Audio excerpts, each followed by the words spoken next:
Hello అండి, welcome back to easy cook channel. ఈరోజు మనం చూడబోయే రెసిపీ వచ్చేసి ఉల్లి మిక్చర్.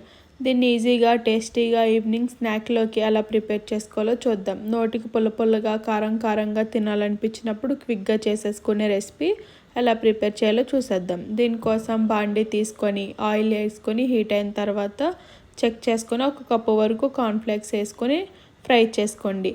ఇలా ఆయిల్ బాగా హీట్ అయిన తర్వాత యాడ్ చేసుకోండి, దానివల్ల బాగా ఫ్రై అవుతాయి. ఇలా బాగా ఫ్రై అయిన కార్న్ఫ్లేక్స్ని తీసుకొని టిష్యూ వేసుకున్న ప్లేట్లోకి తీసుకొని పక్కన పెట్టుకోండి. ఇదే ప్యాన్లో 1 కప్పు వరకు వేరుశనగ గుళ్ళు కూడా వేయించుకోండి. ఇలా బాగా వేయించుకున్న వేరుశనగ గుళ్ళు కూడా తీసుకొని అదే టిష్యూ వేసుకున్న పేపర్లోకి పక్కకు తీసుకొని పెట్టుకోండి. అదే ఆయిల్లోకి 1 కప్పు వరకు అటుకులు కూడా యాడ్ చేసుకొని ఫ్రై చేసుకోండి. ఈ అటుకులు కొంచెం సన్నగా ఉన్న అటుకులు తీసుకోండి, దానివల్ల బాగా ఫ్రై అయ్యి క్రిస్పీగా వస్తాయి. ఈ అటుకులను బాగా వేగిన తర్వాత తీసుకొని టిష్యూ వేసుకున్న పేపర్లోకి పక్కన పెట్టుకోండి.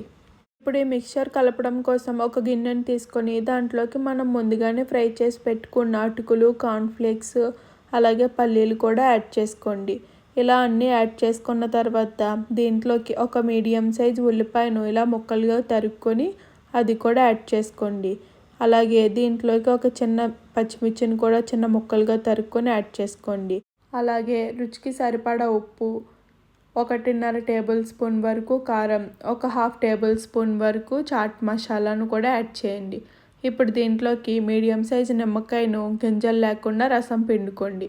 ఇలా పిండుకున్న తర్వాత 1 టేబుల్ స్పూన్ వరకు నూనెను కూడా యాడ్ చేసి ఇవన్నీ అన్నింటికీ బాగా పట్టేలా ఈవెన్గా కలపండి. మీరు ఇక్కడ ఎంత బాగా కలిపితే ఈ మిక్చర్ని టేస్ట్ అంత బాగుంటుందండి. మీరు గట్టిగా పిసుకుతూ కలపాలి. ఇలా కలపడం వల్ల ఈవెన్గా ఉప్పు, కారం, నిమ్మరసం అన్నింటికి పట్టి టేస్ట్ బాగుంటుంది. మీరు గట్టిగా ఇలా పిసుకుతూ కలపడం వల్ల చాలా టేస్ట్ బాగుంటుంది. ఇలా అంతా బాగా కలిసిన తర్వాత దీంట్లోకి కొద్దిగా కొత్తిమీర కూడా యాడ్ చేయండి. ఇలా కొత్తిమీర యాడ్ చేసిన తర్వాత ఈ కొత్తిమీర కూడా బాగా కలిసేలా గట్టిగా మళ్ళీ ముందు కలిపినట్టుగా కలపండి. ఇలా కలపడం వల్ల ఈ ఎసెన్స్ అన్నది అన్నింటికి పడుతుంది, ఈ కొత్తిమీర స్మెల్. అంతేనండి, ఈజీగా టేస్టీగా ప్రిపేర్ చేసుకునే స్నాక్ రెసిపీ రెడీ అయిపోయింది. చల్లగా ఉన్నప్పుడు పొల్ల పొల్లగా కారం కారంగా ఉన్న తినాలనిపిస్తుంది కదా, అప్పుడు ఇంట్లో ఉన్న రెసిపీతో ఇలా ఈజీగా ఈ రెసిపీ ప్రిపేర్ చేసి చూడండి. ఎక్కువ సామాన్లు కూడా అవసరం ఉండదు దీనికి. ఇలా పల్లీలు యాడ్ చేసుకొని ఎక్స్ట్రాగా ఆనియన్స్ యాడ్ చేసుకొని తింటే నోటికి ఎంతో రుచిగా ఉంటుంది. థ్యాంక్ యూ అండి. Thank you for watching and subscribe to my channel.